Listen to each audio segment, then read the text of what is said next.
তামাক কোম্পানির কূটকৌশল উন্মোচন করি, তামাক ও নিকোটিন মুক্ত বাংলাদেশ করি, এই স্লোগানকে সামনে রেখে নড়াইলে বিশ্ব তামাক মুক্ত দিবস উদযাপন করা হয়েছে।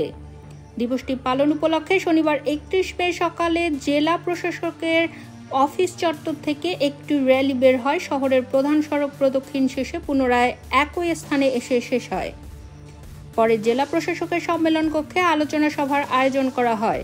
অনুষ্ঠানে সভাপতিত্ব করেন স্থানীয় সরকার বিভাগের উপপরিচালক জুলিয়া সুকাইনা। অনুষ্ঠানের স্বাগত বক্তব্য দেন অতিরিক্ত জেলা ম্যাজিস্ট্রেট আরাফাত রহমান। এ সময় আরও বক্তব্য দেন অতিরিক্ত জেলা প্রশাসক লিঙ্কন বিশ্বাস, প্রেস ক্লাবের আহ্বায়ক ও জজ কোর্টের PP advocate SM Abdul, press ক্লাবের সদস্য সচিব MM মাহবুবুল রশিদ লাবলু, জেলা আনসার কমান্ডার নুরুল আফসার, কেন্দ্রীয় জামে মসজিদের খতিব মুফতি ওয়াকিউজ্জামান, উপজেলা স্বাস্থ্য ও পরিবার পরিকল্পনা অফিসার সুব্রত কুমার সাহা প্রমুখ।